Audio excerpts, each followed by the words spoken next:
Hi guys! Thank you so much for tuning into this episode of Accent Academy.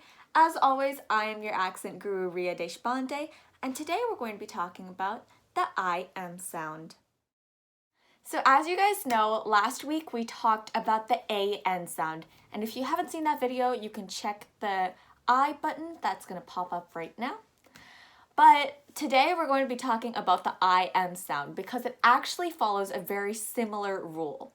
So, the A-N, as we discussed, in short words like this, is pronounced can. That A sound is very AY-like and it's very jarring because the stress is on that A.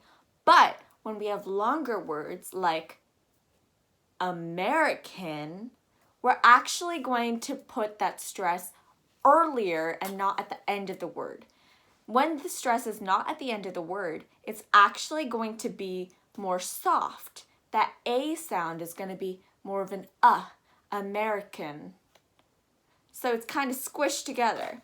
And if you watch that video, I explained that this is because we're lazy. Normally, we wouldn't have enough breath to push out that American. So we relax that can and we pronounce it as American. Similarly, the same rule follows. So when we have this word, we do pronounce it as him. But when we have this word, how would you pronounce it? If you pronounce it as victim, you forgot to remember that this word actually has 2 syllables. If you watch that other video, you'd know that when you clap, it naturally breaks the word up into different parts. When we do that different part analysis, we know that one part is stressed while the others are normally quiet. So in American,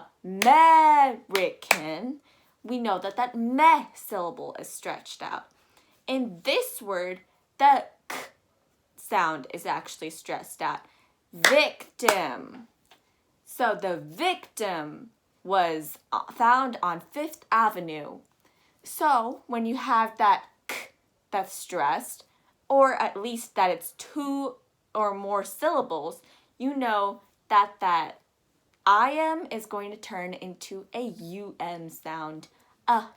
Similar to our American experience. Now try saying the following word that's on the screen. I put on my denim. Once again, this is going to be a softer I sound. It's going to be more of an rather than an I. So, what you want to remember is that denim, once again, has 2 syllables.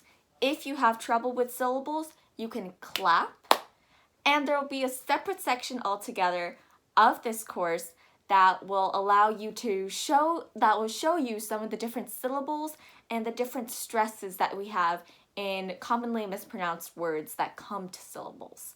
But denim, you see that it's 2 syllables, and then you're going to pronounce that I-M as As you know, I'm always talking about this, but a lot of Indians actually use a more British style of pronunciation, and we want to look out for that in this sound as well. When we say the following word that's on the screen right here, a lot of Indians tend to pronounce it as pilgrim, which is how it is actually pronounced in the UK.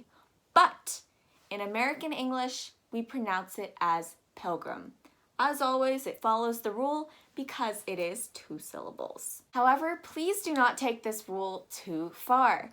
Always remember that diphthongs are a thing, and they are formed when a vowel and another vowel mix together, or when a vowel and a consonant mix together.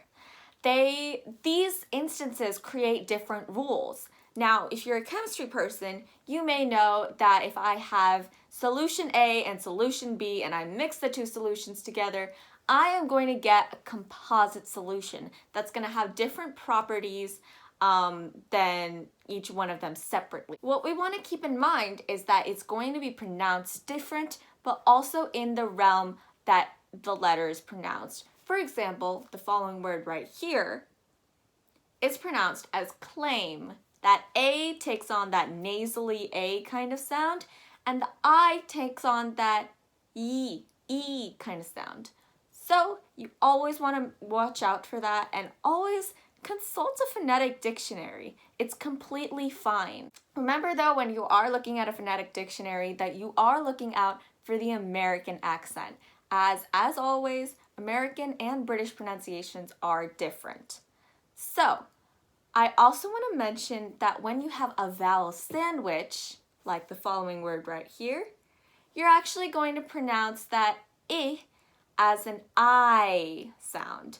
You're not going to pronounce it as crumb E, although I don't hear many people say that. You're going to pronounce it as crime.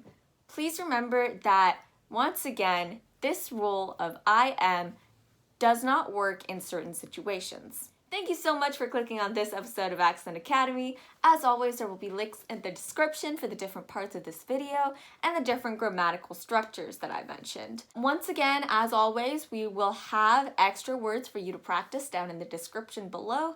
You can check out our website, and I hope you have a great day. My name is Ria Deshpande, and I'm your accent guru, signing off.